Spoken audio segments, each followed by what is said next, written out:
if you start from the idea of center of gravity या center of mass, तो हम कहते थे it's the point at which the whole weight of the body appears to act. मतलब ऐसी जगह, ऐसा पॉइंट ऑब्जेक्ट के अंदर जहां ऐसा लगता है कि पूरा का पूरा वेट वहीं लग रहा है उसका. असल में वो पॉइंट ऐसा होता है जिसके अबाउट अगर आप पिवट कर दो उस ऑब्जेक्ट को, तो ऑब्जेक्ट बैलेंस हो जाएगा, ना वो राइट साइड पे गिरेगा ना वो लेफ्ट साइड पे गिरेगा. सही, वो बैलेंस हो चुका होता है. हाँ, सिस्टम की स्टेबिलिटी के लिए जरूरत इस बात की है कि आपके पास वो ऑब्जेक्ट, उसका जो बेस एरिया है वो ज्यादा से ज्यादा बड़ा हो.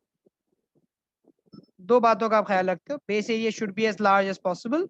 Secondly, centre of gravity should be as low as possible.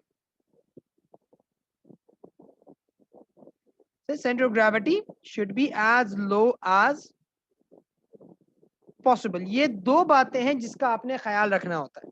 Base area as large as possible, centre of gravity as low as possible. इन दोनों चीजों को अगर आप देखते हो तो आपके पास ऑब्जेक्ट की स्टेबिलिटी इंक्रीज हो चुकी होती है. ठीक है, इस तरह इस कॉन्सेप्ट से रिलेटेड एमसीक्यूज आपके पास वाज़े तौर पे पेपर के अंदर आ रहे होते हैं, और अभी हम उनके क्वेश्चंस कुछ देखेंगे. अच्छा, मैं जरा कुछ पास पेपर के क्वेश्चंस करवाता हूँ, क्योंकि मैं वो चीजों पे ज्यादा फोकस कर रहा हूँ जो हमारे पास क्वेश्चंस एग्जामिनेशन के लिहाज से ज्यादातर रिलेटेड होते हैं मोमेंट के.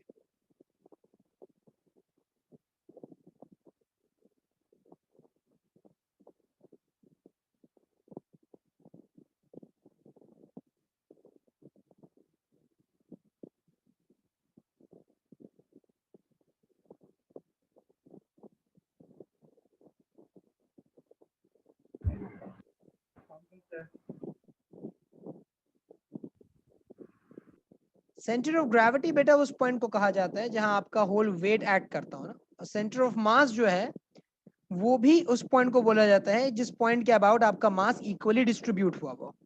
टेक्निकली आपके ओ लेवल्स के अंदर सेंटर ऑफ ग्रेविटी और सेंटर ऑफ मास की लोकेशन एक ही होती है, लेकिन अगर ऑब्जेक्ट बहुत ज्यादा बड़ा हो तो उस वक्त सेंटर ऑफ ग्रेविटी और सेंटर ऑफ मास की लोकेशन में डिफरेंस आ सकता है.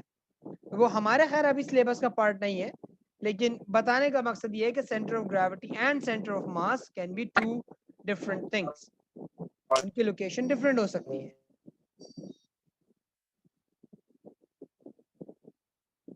अब जरा कुछ एक आध दो सवालात करते हैं इसके, सही है, ताकि हमारे पास जो कॉन्सेप्ट है वो क्लियर हो जाए.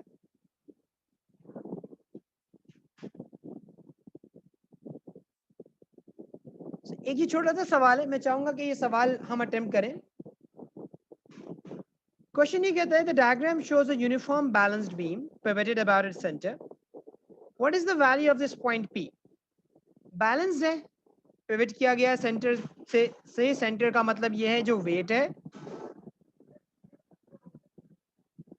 वो एग्जैक्टली पिवट में लग रहा है. तो वेट की वजह से कोई मोमेंट तो क्रिएट नहीं होने वाला, दैट इज फॉर श्योर. सही, वेट कोई मोमेंट जनरेट करने का काम नहीं करेगा. हाँ, अगर मैं क्लॉकवाइज एंटी क्लॉकवाइज देखूं तो मेरा 3 न्यूटन का जो फोर्स है वो एंटी क्लॉकवाइज मोमेंट जनरेट कर रहा है, लेकिन जो P और ये 4 न्यूटन है ये क्लॉकवाइज मोमेंट जनरेट करने की कोशिश कर रहे हैं. तो मैं ये कह सकता हूं जनाब कि clockwise moment equals to anti clockwise moment. अगर हमारा सिस्टम इक्विलिब्रियम में है तो क्लॉकवाइज में हमारे पास एक P फोर्स है जिसका डिस्टेंस 2 सेंटीमीटर था, और एक 4 न्यूटन की फोर्स है उसका भी डिस्टेंस 2 सेंटीमीटर है. एंटी क्लॉक के अंदर हमारे पास 3 न्यूटन की फोर्स आ रही है जिसका डिस्टेंस पिवट से 6 सेंटीमीटर का. यहां से आप P की वैल्यू डिटरमिन कर सकते हैं. तो ये बिल्कुल आप लोगों ने सबसे सब सॉल्व कर लिया. The answer is coming out to be 10 newton. तो ये एक आसान सवाल है जो हमारे पास क्वेश्चन में आ सकता है. 10 न्यूटन आ रहा है, क्या आ रहा है भाई? मुझे किसी ने 10 बताया. 6 3 18, 18 minus 4 2 8 upon 2, हाँ 5 आ रहा है, 10 नहीं आ रहा भाई. क्या कर रहे हो अहमद अफजाल साहब? 5 न्यूटन फोर्स आ रही है.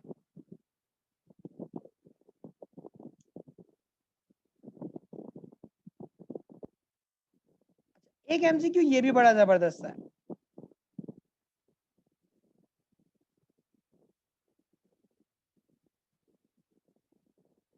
ये वाला एमसीक्यू कहता है there are two blocks that are placed on a beam which balance on a pivot at its center and the weight of the beam is negligible.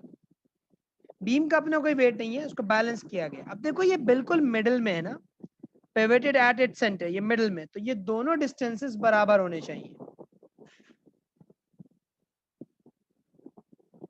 सही, D1 और D2 को equal होना जरूरी है।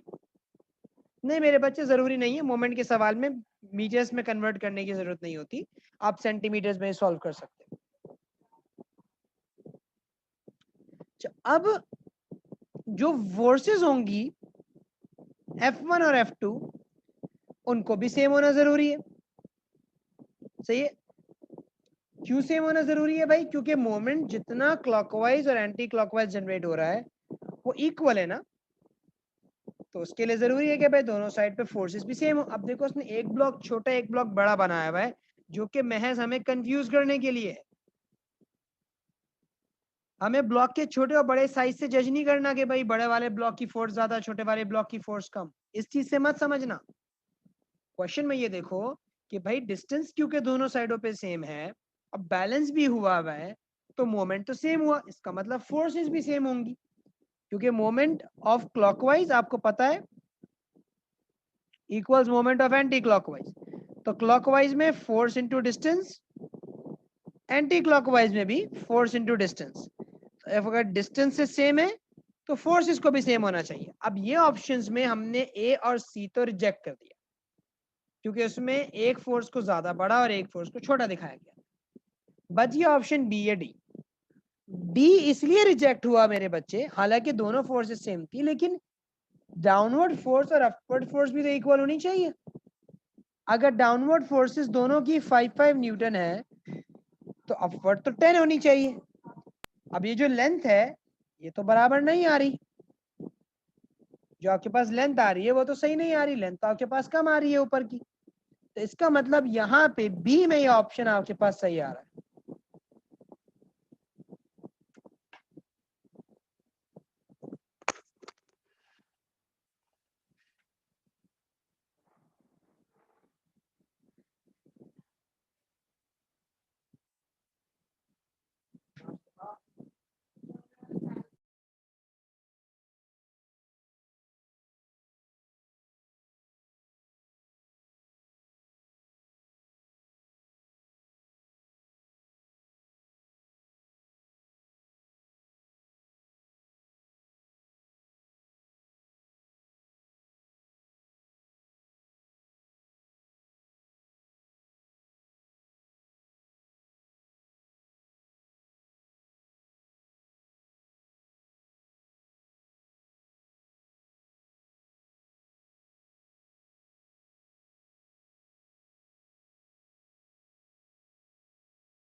ठीक है भाई,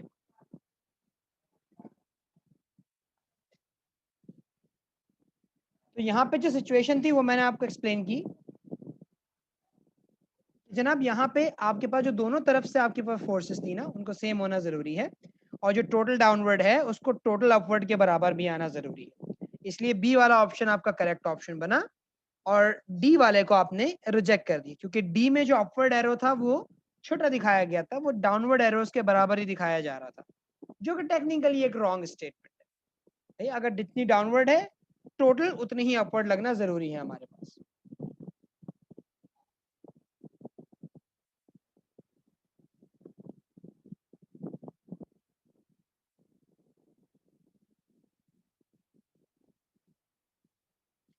अच्छा 9 और 10 इन दोनों को भी देख लेते हैं हम जल्दी से।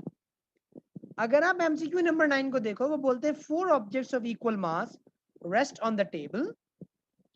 बेटा अपवर्ड फोर्स रिएक्शन की थी ना, जो पिवट ने रॉड के साथ कांटेक्ट बनाया हुआ था, तो वो contact upward reaction force exert कर रहा था, जिसको आप दूसरे अल्फाज में नॉर्मल कांटेक्ट भी बोलते हो ना, ये वो वाली फोर्स थी। अच्छा, the centre of mass of each object is labelled as G, which is the least stable. सबसे कम स्टेबल कौन सा है भाई? सबसे कम स्टेबल बी है आपका।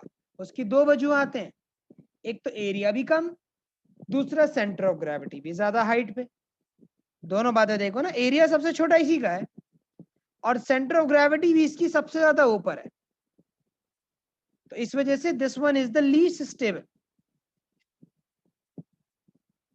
अगर आपसे कोई बोलता यार मोस्ट स्टेबल बताइए, सबसे ज्यादा स्टेबल क्या है, तो फिर उस वक्त जो है आप ए और सी उन दोनों में से किसी एक पे जा सकते थे। सही है, उसमें आप ए और सी उन दोनों में से किसी एक को आप सेलेक्ट कर सकते थे।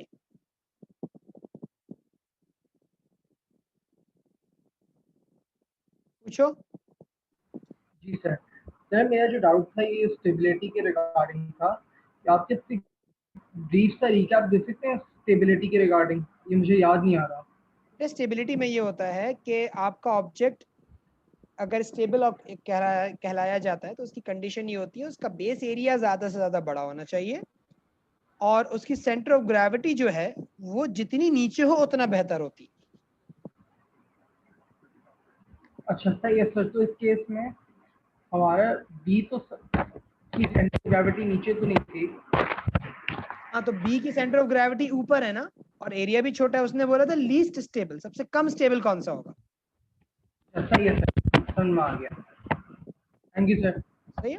अच्छा, और इसी तरह से अगर आप ए और सी को देखो, ए और सी काफी ज्यादा स्टेबल है। एरिया अब क्योंकि थोड़ा सा डिफरेंट ये है कि भाई आपकी सेंटर ऑफ ग्रेविटी की हाइट जो है वो सी की थोड़ी ज्यादा है, लेकिन बेस एरिया भी सी का थोड़ा ज्यादा है। ए का बेस एरिया सी से कम है लेकिन सेंटर ऑफ ग्रेविटी उससे भी नीचे है। तो ए और सी दोनों ही काफी ज्यादा स्टेबल है। आप दोनों के अंदर कंपैरिजन एज सच नहीं कर सकते कि भाई इस वक्त कौन सा ज्यादा स्टेबल है, ये चीज आप नहीं बता सकते। अच्छा, अब which chair is the least stable, उसके लिए आप ए वाला बोलोगे, क्योंकि ए में भाई एरिया भी कम और हाइट भी ज्यादा।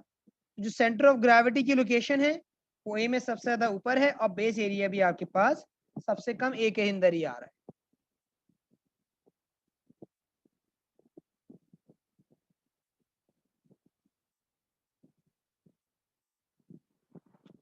अब एक सवाल ये भी बड़ा जबरदस्त है, बोलता है student balances a non uniform object on a pivot. To do this a weight is suspended near the left hand end of the object. Where is the center of mass of the object? Object का centre of मास किधर होना चाहिए। देखो ये pivot है, ए पे wait लगा दिया जिसकी वजह से मोमेंट जनरेट हो रहा होगा। अब उस मोमेंट को बैलेंस करने के लिए दूसरी डायरेक्शन में फोर्स तो आना जरूरी है ना, तो वो फोर्स लाजमी बात है डी पे लग रही होगी कहीं। This is probably the centre of mass of your object, ताकि आपके पास यहाँ पे एक क्लॉकवाइज मोमेंट जनरेट हो सके और हमारा सिस्टम बैलेंस्ड पोजीशन में आ सके। तो इस वजह से हम कहेंगे कि भाई हमारे पास जो सेंटर ऑफ ग्रेविटी या सेंटर ऑफ मास है हमारे ऑब्जेक्ट का, वो डी पे एग्जिस्ट कर रहा है। और ये बात अपने जहन में याद रखना बेटा, centre of gravity shifts to the side with greater mass.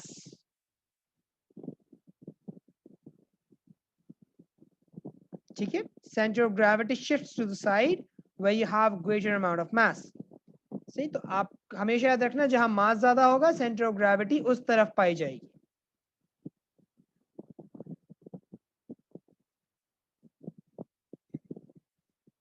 बिल्कुल ना, देखो if you want to balance something, if something is trying to take it downward from the other side, आपको दूसरी तरफ से उसे नीचे की तरफ करना कोशिश पड़ेगी ना आपको, तभी तो आप उसे बैलेंस कर सकते हो।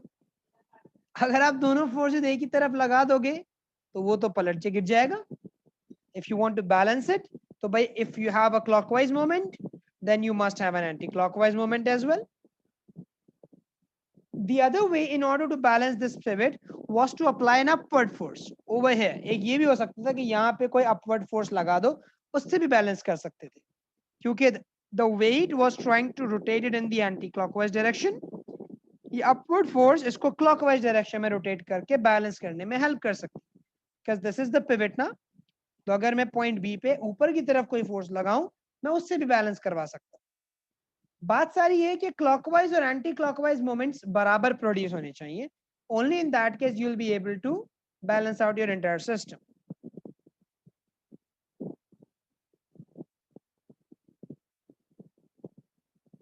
बिल्कुल मेरे बच्चे, the centre of mass is वहां पे आपका वेट एक्ट कर रहा होता है। Where the centre of mass exist वहां पे आपका वेट एक्ट कर रहा होता है। हाँ हाँ, it's not already balanced, you have to apply a force to balance it, ये खुद बैलेंस नहीं है।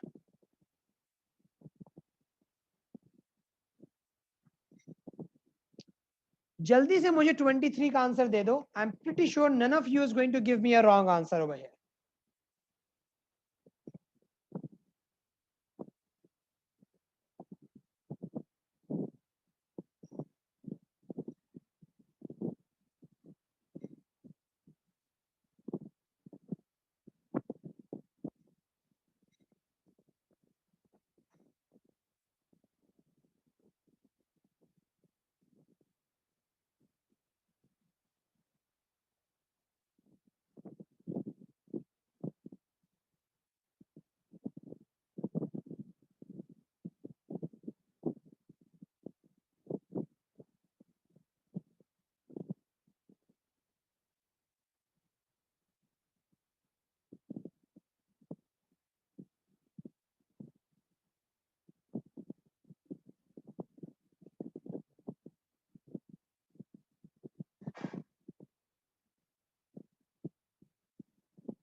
ठीक है भाई, आंसर्स आर कमिंग इन। ठीक है ठीक है,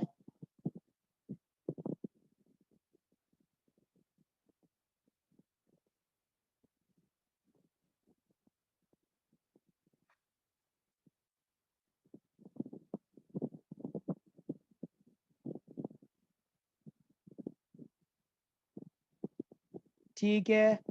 अच्छा भाई हजरत, जो बी वाले हैं, मुबारक हो भाई जनाब, उनका जवाब बिल्कुल दुरुस्त है। The answer is B.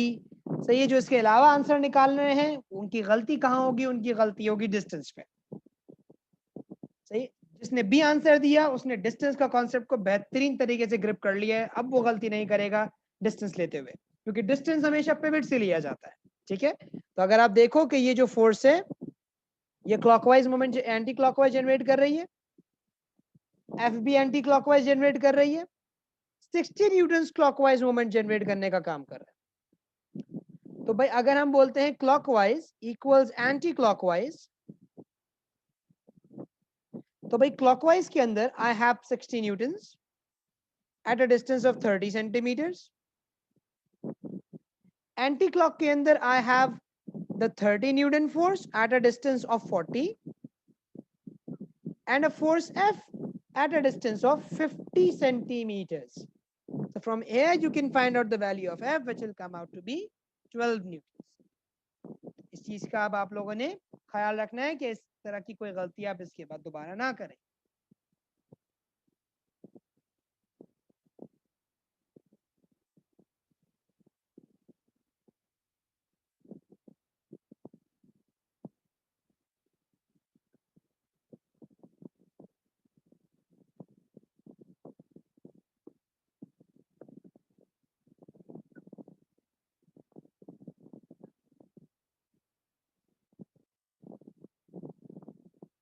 We'll do one last question and then we'll move on to the next topic.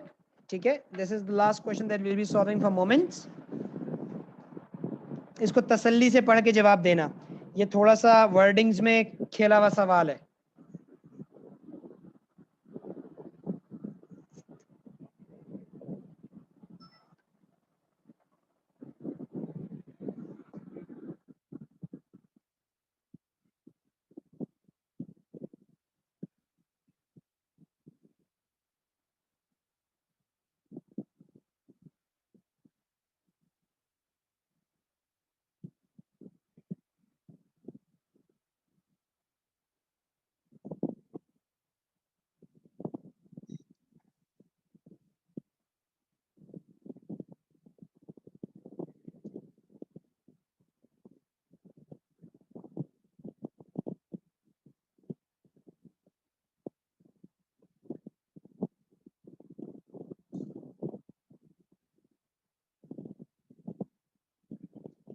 ठीक है उस्मान साहब, अच्छा भाई आंसर्स आ रहे हैं।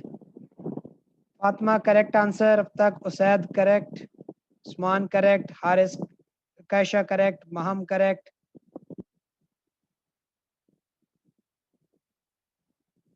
इसके अलावा अगर मैंने किसी का करेक्ट नहीं बोला तो उसका मतलब गड़बड़ है। हारिस गड़बड़ है आपके आंसर में।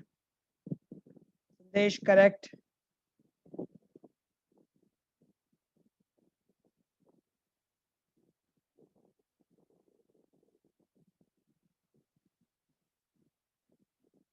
अहमद नाई, सफान करेक्ट, अरीब करेक्ट। अब सही है अहमद। Sonia correct, Jawad correct. देखो इस क्वेश्चन के अंदर बोला गया है which statement about X and Y is correct. दो ऑब्जेक्ट्स हैं एक्स और वाई, पिवट किया गया है रॉड के सेंटर के ऊपर, उन्हें रॉड इक्विलिब्रियम में, इसका मतलब जो मोमेंट राइट साइड पे प्रोड्यूस हो रहा है उतना ही लेफ्ट साइड पे प्रोड्यूस होगा। बोलते हैं which statement about X and Y is correct. सबसे पहली चीज जो मैंने यहाँ पे देखी कि भाई एक्स का डिस्टेंस कम है, वाई का डिस्टेंस ज्यादा है। मोमेंट बैलेंस करने के लिए आपको पता है F1 into D1 equals F2 into D2। तो भाई अगर मोमेंट बैलेंस करना है आपने तो जिसका डिस्टेंस कम उसकी फोर्स ज्यादा रखनी पड़ेगी, और जिसका डिस्टेंस ज्यादा उसकी फोर्स कम रखनी पड़ेगी, ताकि मोमेंट सेम बन सके दोनों साइडों पे। अब देखिए एक्स का डिस्टेंस कम है तो एक्स की फोर्स वाई से लाजमी ज्यादा होगी। X has to be heavier than Y ताकि मोमेंट उतना सेम प्रोड्यूस कर सके ना। मतलब मैं एक मिसाल देता हूं कि भाई अगर ये 100 न्यूटन्स का है तो वाई को इससे हल्का होना पड़ेगा, या अगर ये 10 न्यूटन्स का है मिसाल के तौर पे तो वाई को 4 न्यूटन्स का होना पड़ेगा, ताकि मोमेंट बराबर बनाए। यहां पे ये दोनों मिलके भी 100 बन जाएंगे और इन दोनों का मोमेंट भी 100 आएगा। तो it's necessary that X is heavier than Y. तो मैं वो तमाम ऑप्शंस पहले रिजेक्ट कर देता हूं जिसमें एक्स को या तो हल्का बताया गया या बराबर बताया गया। तो भाई ए रिजेक्ट हुआ और डी रिजेक्ट हुआ, क्योंकि ए के अंदर बोला गया एक्स हल्का होगा जो कि फजूल की बात है, और डी भी ये बोल रहा है भाई एक्स और वाई बराबर होंगे। अब बचा था बी और सी का मामला। तो भाई इस चीज को निकालने के लिए आप क्या बोल सकते हो, मैं डिस्टेंसेस रख देता हूं F1 into distance 1 is 10, F2 into distance 2 is 25। F1 जो हो गया वो 25 अपॉन 10 ऑफ F2, यानी F1 जो है यानी जो X की फोर्स होगी वो 2.5 टाइम्स है Y की फोर्स के। तो आंसर हो गया बी। इस तरह से भी आंसर बना।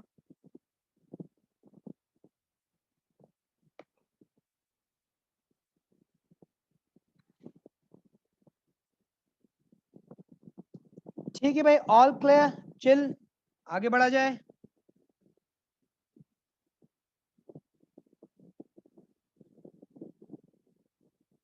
चलो भाई अब हम जरा बात करते हैं वर्क एनर्जी पावर के ऊपर। बेटा ये बाकी क्वेश्चन तुम प्रैक्टिस करते रहना, सही है, तुम्हें पूरा सिलेबस करवाना है मुझे। MCQ 34 में क्या गड़बड़ हो गई? अच्छा भाई MCQ 34 की भी जो है वो डिमांड आई है इस वक्त। A diver of weight 500 Newton stands at the end of a springboard that is 2 meters long and is fixed at point P. Springboard has a weight of 500 Newtons. The center of mass of the springboard is in the center of the board. ठीक है. What is the total moment about point P of the diver and the board? Total moment निकालना है. तो भाई आप forces show करें. The weight of the diver is 500 Newtons. And the weight of the board is also 500 Newtons. अच्छा board का wait बिल्कुल बीच में होगा, बोर्ड का वेट एग्जैक्टली मिडिल के अंदर होगा। उसकी रीजन ये है कि भाई उन्होंने बोला है centre of mass is in the centre of the board. अच्छा सेंटर में है तो भाई यहां से लेके इधर तक का डिस्टेंस भी आपको मिल गया।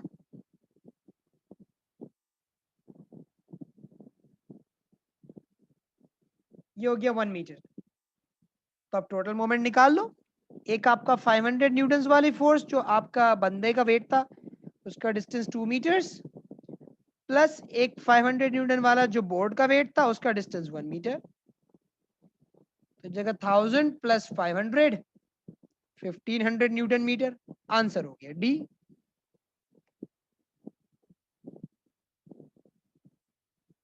बेहतरीन हो गया भाई। हाँ भाई, जिन्होंने डिमांड की थी क्वेश्चन की उनको समझ में आ गया?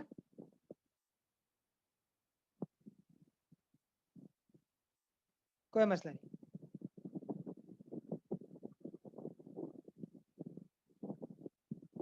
देखो बेटा, सिलसिला ये था, उन्होंने बोला था मुझे टोटल मोमेंट बताओ। उन्होंने क्या बोला था? मुझे टोटल मोमेंट बताइए जो आपके पास इस पिवट के अबाउट क्रिएट होने का काम हो रहा है। तो टोटल मोमेंट में इस बंदे का वेट और ड्राइवर का वेट दोनों एक ही डायरेक्शन में मोमेंट जनरेट करने का काम कर रहे हैं, यानी सिस्टम को क्लॉकवाइज घुमाने की कोशिश कर रहे हैं। तो अगर टोटल चाहिए तो जो मैन का वेट था उसका मोमेंट प्लस जो बोर्ड का वेट था उसका मोमेंट ऐड कर दो। यही तो मैंने किया। ये मैन का वेट था उसका मोमेंट आ गया, और ये बोर्ड का वेट था उसका मोमेंट आ गया। बोर्ड के लिए डिस्टेंस 1 मीटर लिया क्योंकि सेंटर ऑफ मास बिल्कुल मिडिल मिडिल में आ रहा है उसके, और मैन के लिए 2 मीटर का ले लिया क्योंकि वो बिल्कुल कॉर्नर में खड़ा हुआ था। दोनों का मोमेंट ऐड कर दिया।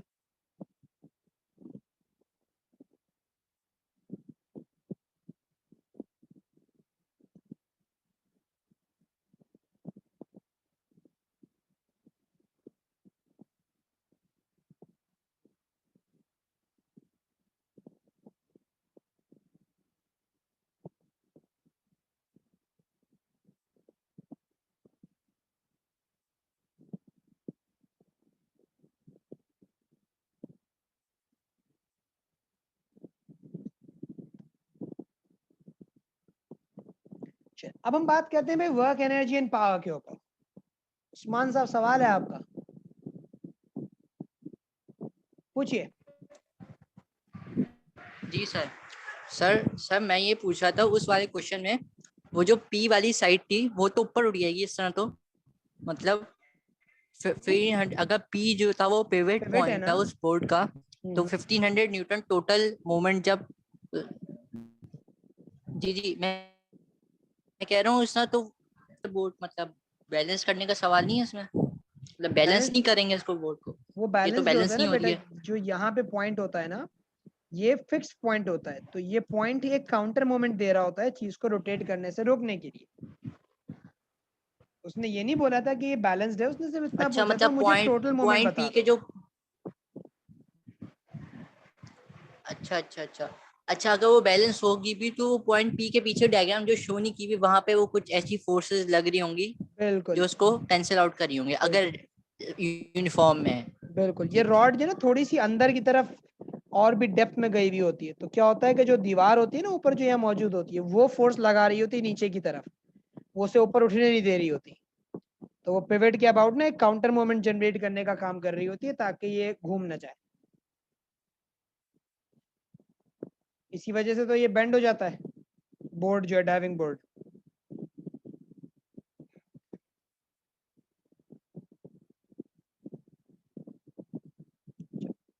अब हम आते हैं वर्क एनर्जी एंड पावर पे। देखो इस चैप्टर के अंदर जो सवालात होते हैं ना वो जनरली कैलकुलेशन बेस्ड ज्यादा होते हैं बनिस्बत न्यूमेरिकल बेस्ड, वो उसके थियोरेटिकल के ना। वर्क एनर्जी और पावर के चैप्टर में फॉर्मूले आपको सबके जहन में होने चाहिए। सबसे पहले वर्क, एनर्जी और पावर, इन तीनों के। देखो वर्क की डेफिनेशन आपको पता है, वर्क उस वक्त होता है जब ऑब्जेक्ट उस डायरेक्शन में मूव करे जिस डायरेक्शन में उसमें फोर्स लगाई जा रही है। If force and displacement are parallel, your object is moving in parallel to the direction of force. In that case आप कहते हो कि हाँ भाई वर्क होगा। तो वर्क का जो फॉर्मूला आता है वो आता है फोर्स इनटू डिस्प्लेसमेंट, एस लिखा जाता है डिस्प्लेसमेंट। जहां तक एनर्जी का ताल्लुक है, एनर्जी में we have potential energy mgh and kinetic energy as half mv square। ये दो फॉर्मूले हैं जो एनर्जी के काफी ज्यादा इस्तेमाल हमारे पास यहाँ पे हो रहे होते हैं। Power, we have two formulae, power is work done upon time and energy upon time. अब अगर मैं इनकी एक्सप्लेनेशन दूं तो मैं इनका थोड़ा आइडिया देता हूं आपको कि भाई जब आप वर्क की बात करते हो तो वर्क में आप फोर्स को और डिस्प्लेसमेंट को इस्तेमाल करोगे कि ऑब्जेक्ट पे आपने कोई फोर्स अप्लाई की और आपके उस फोर्स के एप्लीकेशन की वजह से ऑब्जेक्ट डिस्टेंस ट्रैवल करने का काम कर रहा है। जब आप एनर्जी में बात करते हो और पोटेंशियल एनर्जी आपके पास आती है तो यहाँ पे ग्रेविटेशनल पोटेंशियल एनर्जी जो है mgh के थ्रू कैलकुलेट की जाती है। इसमें m मास है, g ग्रेविटेशनल फील्ड स्ट्रेंथ है और h आपके पास हाइट होती है फ्रॉम द ग्राउंड के, उस चीज की ग्राउंड से कितनी हाइट है। कॉमनली हम जो हाइट लेते हैं ना वो ऑब्जेक्ट के सेंटर ऑफ ग्रेविटी तक लेते हैं कि भाई अगर कोई बॉल है यहाँ पे तो हम जो हाइट कंसीडर करते हैं उसकी for measuring the potential energy हम उसके सेंटर ऑफ ग्रेविटी तक लेते हैं कि भाई mgh अप्लाई करते हुए ऑब्जेक्ट के सेंटर तक हाइट नापना, ना कि उसके बॉटम ना उसके टॉप तक। सही, पोटेंशियल एनर्जी में h सेंटर ऑफ ग्रेविटी तक होना चाहिए, दिस इज इंपॉर्टेंट। इसी तरह काइनेटिक एनर्जी में हाफ एम वी स्क्वायर है। इस हाफ एम वी स्क्वायर के अंदर सिलसिला ये होता है कि भाई आपके पास मास और वेलोसिटी, इन दोनों का असर ऑब्जेक्ट की काइनेटिक एनर्जी के ऊपर आता है। वेलोसिटी का असर ज्यादा है, मतलब अगर आप वेलोसिटी बढ़ाते हैं तो काइनेटिक एनर्जी ज्यादा इंक्रीज होगी और ज्यादा in the sense square times का इफेक्ट आएगा। तो अगर आप पोटेंशियल एनर्जी जो है वो किसी ऑब्जेक्ट को, काइनेटिक एनर्जी अगर आप किसी ऑब्जेक्ट की बढ़ाने के लिए उसकी वेलोसिटी को डबल करते हैं तो क्योंकि वेलोसिटी पे स्क्वायर का रिलेशन है तो वेलोसिटी अगर डबल होगी तो काइनेटिक एनर्जी डबल नहीं होगी, वो 4 टाइम्स बढ़ जाएगी। आप ट्रिपल करते हैं वेलोसिटी को, काइनेटिक एनर्जी 9 टाइम्स बढ़ जाएगी।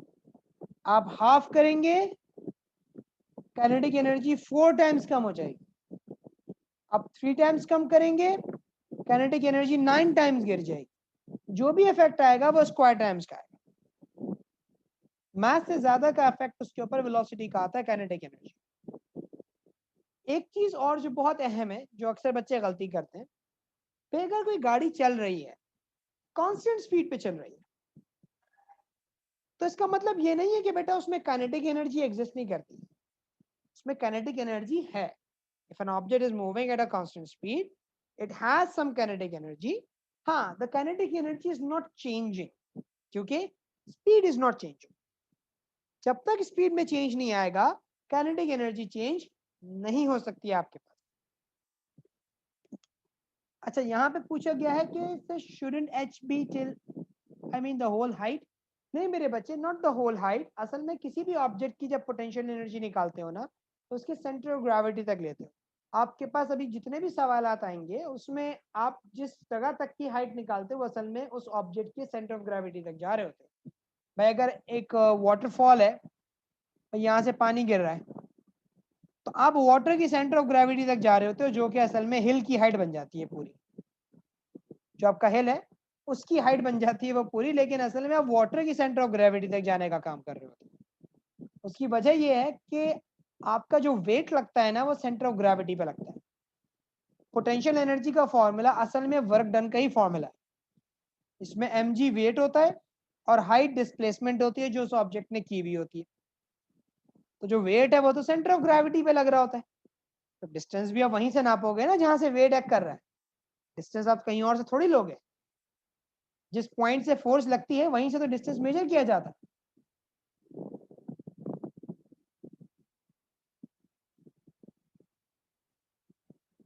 जहां तक पावर का ताल्लुक है, पावर का कॉन्सेप्ट ये होता है कि भाई at what rate energy is being converted.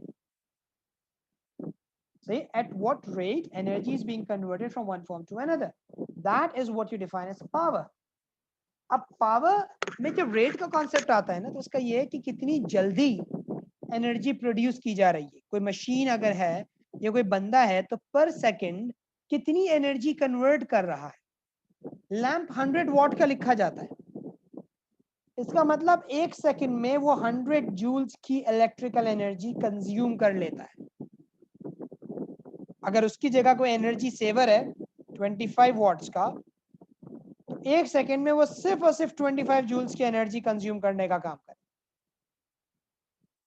सही, या आपके पास एनर्जी या आपके पास पावर का कॉन्सेप्ट है जिसको आप वॉट्स में मेजर करते हो कि पर सेकंड कितनी एनर्जी कन्वर्ट की जा रही है या पर सेकंड कितनी एनर्जी कंज्यूम की जा रही है, वहां से आपके पास पावर का जो है वो कॉन्सेप्ट आता है।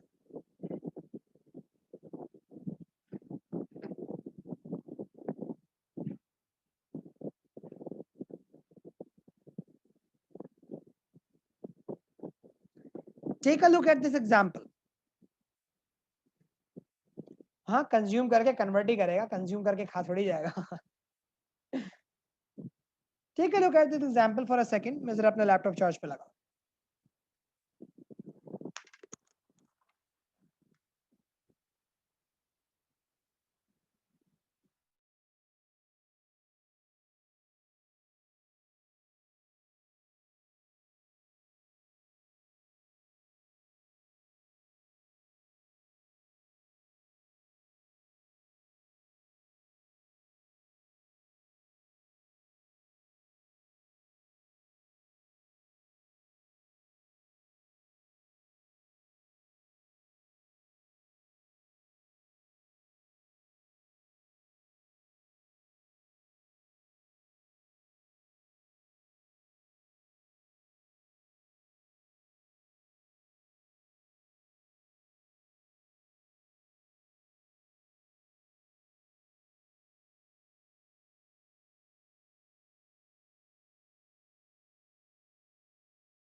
इस एग्जाम्पल के अंदर असल चीज जो है ना, जो मजेदार काम की चीज है, वो है बेटा डिस्प्लेसमेंट की सिलेक्शन।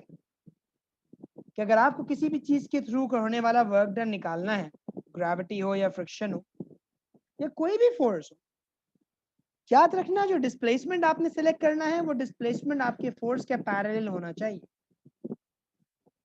तो अगर मैंने आपके ऑब्जेक्ट पे बोला है मुझे वेट के थ्रू होने वाला वर्क डन निकाल के दीजिए, तो वेट के थ्रू होने वाला वर्क डन निकालने के लिए जो मुझे डिस्प्लेसमेंट लेना होगा वो वेट के पैरेलल वाला लेना होगा, वो डिस्प्लेसमेंट जो मेरी फोर्स के पैरेलल है।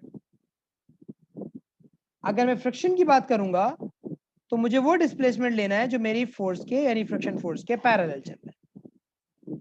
ये चीज जरूरी है कि आप उस डिस्प्लेसमेंट को यूज करें जो डिस्प्लेसमेंट आपके पास फोर्स के पैरेलल चल रहा है। तो अगर वेट के थ्रू वर्क डन निकालना था तो हाइट इस्तेमाल की, क्योंकि वेट वर्टिकल होता है और हाइट भी आपकी वर्टिकल होती है। अगर आपने फ्रिक्शन के थ्रू होने वाला वर्क डन निकालना था तो आपने वो डिस्प्लेसमेंट यूज किया जो आपके फ्रिक्शन के पैरेलल है, यानी जब ऑब्जेक्ट रोल होता हुआ नीचे आ रहा है तो उसके पैरेलल लग रही थी ना फोर्स, तो लाजिम बात है डिस्टेंस भी आपने रैंप का यूज किया। तो हमेशा याद रखना कि बेटा जब भी आप कभी वर्क डन निकालते हो, कभी भी किसी भी चीज का वर्क डन निकालो, तो जरूरी ये है कि फोर्स जो है वो डिस्प्लेसमेंट के पैरेलल होनी चाहिए। बेटा फ्रिक्शन के अगेंस्ट हुआ हुआ वर्क डन है ना, मैं फ्रिक्शन के वर्क डन नेगेटिव क्यों करवा रहे हो? उससे एनर्जी लॉस जरूर होती है, लेकिन वो उस वक्त नेगेटिव साइन के साथ इस्तेमाल किया जाता है जब आप एक्स की वर्क एनर्जी इक्वेशन लगाते हो। वो खैर आपके पास अभी नहीं है, वो एएस में नहीं है, वो ओ लेवल में नहीं, एएस में। अभी तो हमने सिर्फ कैलकुलेट किया वर्क एक स्केलर क्वांटिटी। बेटा मैंने अभी सिर्फ ये बात कही कि अगर आपको कभी भी वर्क डन निकालना हो तो वर्क के निकालते हुए फोर्स के दौरान डिस्प्लेसमेंट वो यूज कीजिएगा जो उस फोर्स के पैरेलल हो। अब आपकी फोर्स अगर वर्टिकल है तो डिस्प्लेसमेंट को भी वर्टिकल होना चाहिए, जो कि ये हाइट हो गई। आपकी फोर्स जिस डायरेक्शन में है डिस्प्लेसमेंट को भी उसी डायरेक्शन के पैरेलल होना चाहिए। तो अगर फ्रिक्शन के थ्रू निकालने वाला वर्क डन चाहिए था तो डिस्टेंस वो यूज किया जो फ्रिक्शन के थ्रू था। अगर वेट के थ्रू चाहिए था तो डिस्टेंस वो यूज किया जो वेट के पैरेलल था। अगर इसमें कोई फोर्स हॉरिजॉन्टल लग रही होती तो मैं ये 12 सेंटीमीटर यूज करता।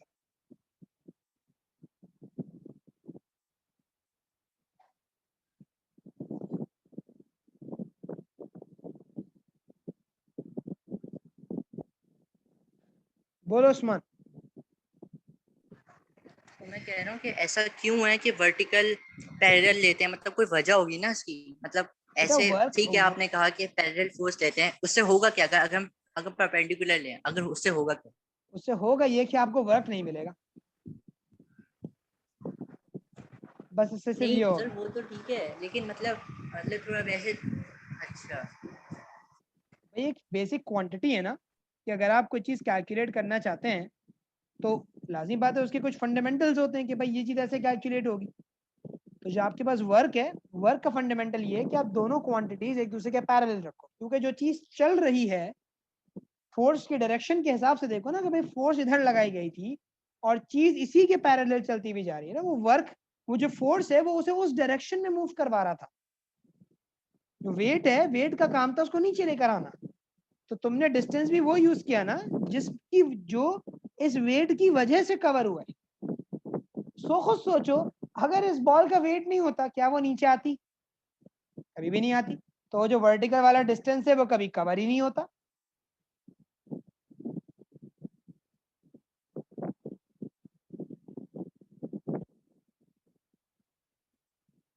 पूछिए भाई सफान साहब। आवाज आ रही है? बिल्कुल आ रही है, बहुत जोर से आ रही है। हाँ सर, वो सर ऊपर एक जो आपने वो लड़की बनी हुई थी ना, वो दिखाएंगे प्लीज? अल्लाह, क्या कर रहे हो तुम ये? जी सर। इसमें मुझे ये पूछना था कि क्या बोलते हैं सर, जब ये ऊपर की फोर्स लगा रही है और क्या बोलते हैं और चल सीधी रही है, यानी कि जो बैक पे लगा रही है ना फोर्स, सही है। तो सर इसमें क्या इसकी एनर्जी वो नहीं हो रही होगी, चेंज नहीं हो रही, कन्वर्ट नहीं हो रही होगी बिल्कुल एक फॉर्म कन्वर्ट से हो दूसरी रही है, तरफ? लेकिन वो बैग पे कोई वर्क नहीं कर रही। There is no work being done on the bag. Bag पे सिर्फ तब तक वर्क हुआ जब तक वो बैग को ऊपर उठा रही थी। अगर उसने जमीन से बैग को ऊपर उठाया होगा सिर्फ उस वक्त उसने बैग पे वर्क किया है। अब जब वो स्ट्रेट चलती हुई जा रही है ना, वो अपनी एनर्जी जरूर यूज कर रही है, लेकिन बैग के ऊपर कोई वर्क नहीं हो रहा। अब ये तो कह सकते हो किसी और क्वांटिटी में वर्क जरूर हो रहा होगा, लाजिम बात है, फ्रिक्शन वगैरह है तो वर्क होने का काम हो रहा है, लेकिन बैग पे कोई वर्क नहीं हो रहा। तो बैक पे उसकी एनर्जी जाया नहीं हो रही होगी, कुछ भी जाया नहीं हो रही होगी? बैक पे जब उसके मसल्स जो है ना सिर्फ वो एनर्जी को यूज अप कर रहे होंगे, लेकिन वर्क नहीं कर रहे होंगे बेटा, वो एनर्जी हीट की फॉर्म में जाया हो रही होगी। सर फिर वर्क क्या है? क्या चीज? वर्क फिर क्या है सर, अगर इसमें एनर्जी नहीं हो रही तो फिर वर्क चीज यार क्या है? मेरा जुमला तो सुनो पूरा, मैंने बोला है एनर्जी आपके मसल्स यूज कर रहे हैं, उसको हीट की फॉर्म में डिसिपेट कर रहे होंगे। बैग को उठाने का काम नहीं कर रहे होंगे। वो बैग उठ चुका है जहां तक उसने उठना था, जब तक वो बैग उठा रही थी तब तक बैग के ऊपर वर्क किया जा रहा था। अब बैग पे कोई वर्क नहीं हो रहा, अब सिर्फ बैग को अपनी जगह रोकने के लिए मसल्स एनर्जी का इस्तेमाल कर रहे हैं और वो एनर्जी हीट की फॉर्म में डिसिपेट कर रही है। सही है सर। अगर बैग पे वर्क हो रहा होता ना तो बैग ऊपर उठना शुरू हो जाता आपका।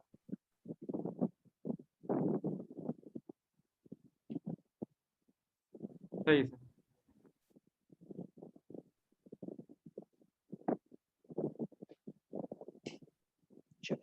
अच्छा, एक ये सवाल है जो बड़ा काम का होता है अक्सर, एनर्जी कन्वर्जन के सवाल बहुत आते हैं, मैं उसका एक डायरेक्ट एमसीक्यू करवाता हूँ, जरा सबर करो।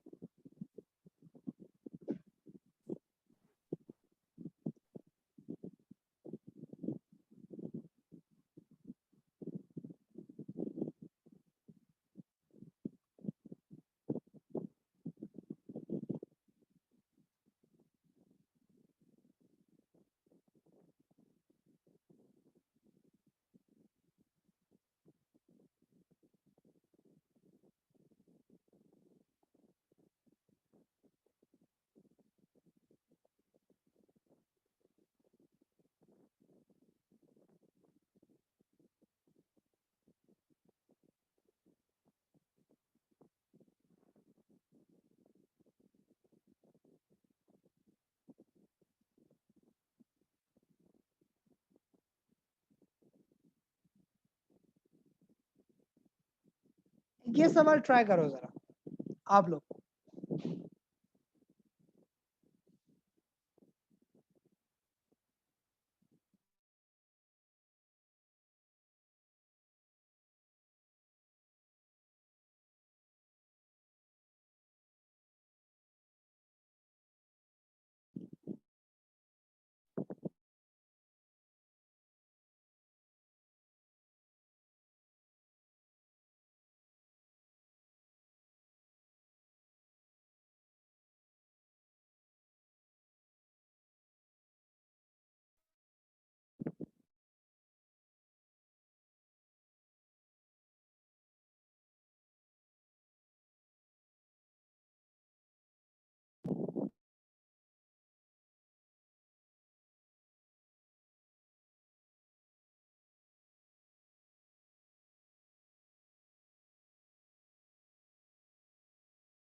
रूल याद रखना बेटा, वर्क निकालते हुए फोर्स जो आप यूज कर रहे हो, डिस्प्लेसमेंट उसके पैरेलल होनी चाहिए।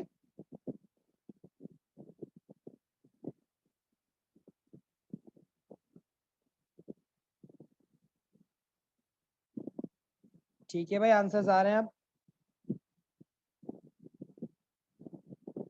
ठीक है, ठीक है, शाबाश शाबाश। जो जो मुझे आंसर बता रहा है अभी तक सबने ठीक बताया। करेक्ट। सफान साहब सोच लो। ठीक है भाई, ठीक है, करेक्ट। ठीक है भाई, आसान सवाल है ये, इतना मुश्किल नहीं है, क्योंकि उसने आपसे बोला है भाई वर्क निकालने के लिए। अब फ्रिक्शन फोर्स जो होगी बेटा वो बिल्कुल आपके अप्लाइड फोर्स के पैरेलल ऑपोजिट डायरेक्शन के अंदर लग रही होगी,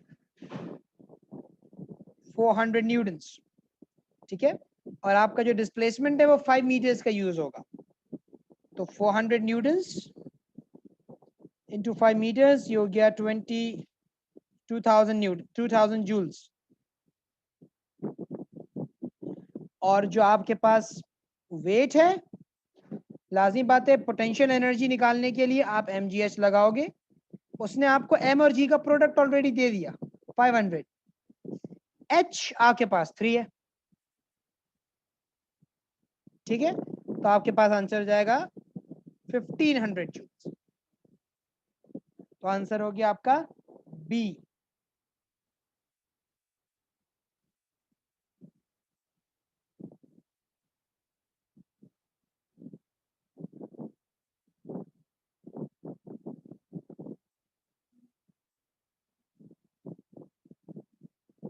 अच्छा जनाब,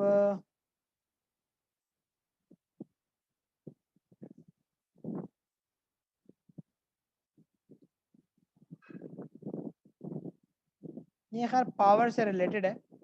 एक सेकंड रुक जाओ जरा, मैं इसके अलावा का कोई एक सवाल और देख लूं।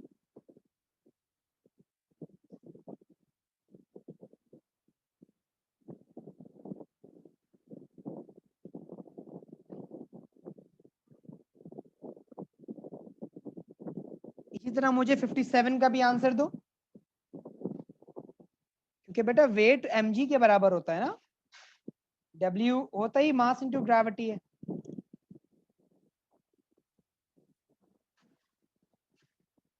मुझे पता था m और g का प्रोडक्ट ही उसने 500 दिया हुआ है।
ठीक है भाई, सबने अपने अपने जवाब दर्ज करवा दिए यहाँ पे। चलें, work done on the barrel against gravity. जब वो ग्रेविटी की बात करे ना मेरे बच्चों, तो समझ जाना वो जिस फोर्स की बात कर रहा है वो फोर्स है वेट। क्योंकि ग्रेविटी की वजह से जो फोर्स क्रिएट होती है आपके पास, वो वेट फोर्स होती है। तो भाई वेट के अगेंस्ट होने वाला वर्क, वेट फोर्स दी गई है 2000 न्यूटन आपको। अब लाजमी बात है, वर्क डन चाहिए तो फोर्स डिस्प्लेसमेंट करोगे। फोर्स ठहरी 2000 न्यूटन, डिस्प्लेसमेंट उसके पैरेलल होना चाहिए, वो है 0.8। भैया आपके पास हो जाएगा 1600 जूल्स। तो आंसर हो गया बी।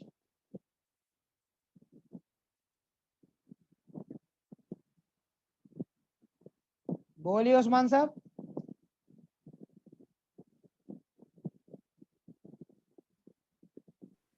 सर अगर उसे 2 मीटर स्लांट वाली लेंथ का वर्क डन निकालना होता तो वो वेट कभी भी नहीं देता ना, वेट का वर्ड अब लव्स। वो वेट का, ग्रेविटी का वर्ड यूज नहीं करता, फिर वो करता कि लाजिम बात है उसको ऊपर ले जाने के लिए आपने कोई फोर्स लगाई होती ना, तो फिर बोलता वर्क डन बाय द नहीं नहीं अप्लाइड नहीं सर, फोर्स वो जो बोलता। पहली लाइन में जो, नहीं सर, जो पहली लाइन में वेट का वर्ड लिखा हुआ ना, वेट 200 न्यूटन, तो हाँ उससे अब का नजर पता लग रहा था कि वेट जो है ना वो नीचे की तरफ एक लाता है, लेकिन ये अब की तरफ बात कर रहा है।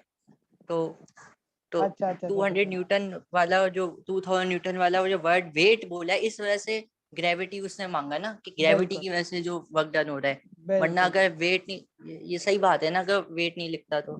हाँ बिल्कुल सही बात है। ठीक है सर। जी हारिस बेटा। सर मुझे भाई ये जो बैरल है तो रोल करके लेके जा रहे हैं। हारिस, तो रोल, दोबारा दोबारा बोलो, तुम्हारी आवाज बहुत ग्लिच कर गई थी। सर मुझे एक चीज पूछनी थी, ये जो बैरल है ये वो रोल करके लेके जा रहे हैं, तो हाँ मतलब तो 2 मीटर का डिस्टेंस नहीं यूज होगा। बेटा देखो, जब आप वर्क निकालते हो ना, उसने देखो वर्क आपसे मांगा है वेट की वजह से। ये वेट के अगेंस्ट कितना वर्क किया आपने। मैं मानता हूं उसने वर्क करते हुए लाजिम बात है 2 मीटर का डिस्टेंस ट्रैवल तो किया, लेकिन वो वर्क इस वेट के अगेंस्ट थोड़ी हुआ है, वो तो इस फोर्स की वजह से हुआ है। अगर वो इस फोर्स का वर्क मांगता तो मैं 2 मीटर का डिस्टेंस यूज करता। अभी उसने मुझसे मांगा work done against the weight of the object, तो 2000 न्यूटन वेट जो लग रहा था, अब लाजिम बात है वेट नीचे लग रहा है तो मैं डिस्टेंस भी ये वाला यूज करूंगा। सही है सर, क्लियर हो गया ये, थैंक यू। ठीक है, बेहतरीन हो गया भाई।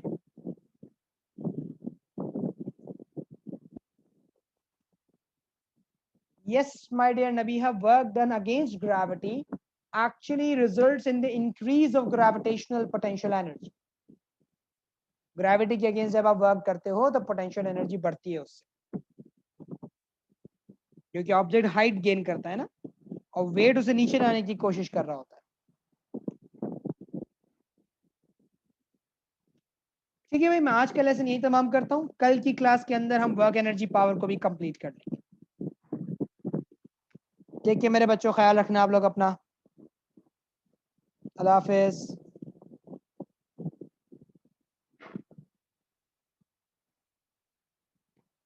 खाना